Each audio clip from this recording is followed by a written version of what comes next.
February 6, 2017. Memorial of St. Paul, Mickey, and Companions, Martyrs. A reading from the book of Genesis. In the beginning, when God created the heavens and the earth was a formless wasteland, and darkness covered the abyss, while a mighty wind swept over the waters. Then God said, "Let there be light," and there was light. God saw how good the light was. God then separated the light from the darkness. God called the light day, and the darkness he called night. Thus evening came, and morning followed, the first day. Then God said, "Let there be a dome in the middle of the waters, to separate one body of water from the other." And so it happened. God made the dome, and it separated the water above the dome from the water below it. God called the dome the sky. Evening came, and morning followed, the second day. Then God said, "Let the water under the sky be gathered into a single basin, so that the dry land may appear." And so it happened. The water under the sky was gathered into its basin, and the dry land appeared. God called the dry land the earth, and the basin of the water he called the sea. God saw how good it was. Then God said, "Let the earth bring forth vegetation, every kind of plant that bears seed, and every kind of fruit tree on earth that bears fruit with its seeds in it." And so it happened.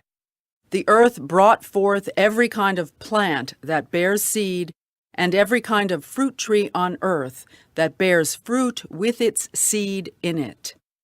God saw how good it was. Evening came, and morning followed, the third day. Then God said, "Let there be lights in the dome of the sky to separate day from night. Let them mark the fixed times, the days and the years, and serve as luminaries in the dome of the sky, to shed light upon the earth." And so it happened. God made the two great lights, the greater one to govern the day, and the lesser one to govern the night, and he made the stars. God set them in the dome of the sky, to shed light upon the earth, to govern the day and the night, and to separate the light from the darkness. God saw how good it was. Evening came, and morning followed, the fourth day. The word of the Lord.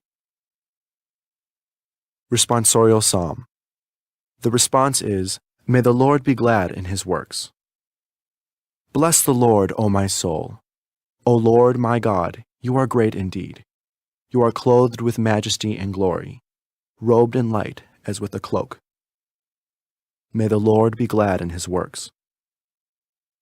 You fixed the earth upon its foundation, not to be moved forever. With the ocean as with a garment, you covered it. Above the mountains the waters stood. May the Lord be glad in his works. You send forth springs into the watercourses that wind among the mountains. Beside them the birds of heaven dwell.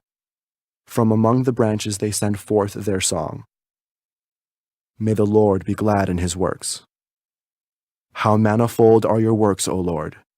In wisdom you have wrought them all. The earth is full of your creatures. Bless the Lord, O my soul. Alleluia. May the Lord be glad in his works. A reading from the Holy Gospel according to Mark. After making the crossing to the other side of the sea, Jesus and his disciples came to land at Gennesaret and tied up there. As they were leaving the boat, people immediately recognized him. They scurried about the surrounding country and began to bring in the sick on mats to wherever they heard he was.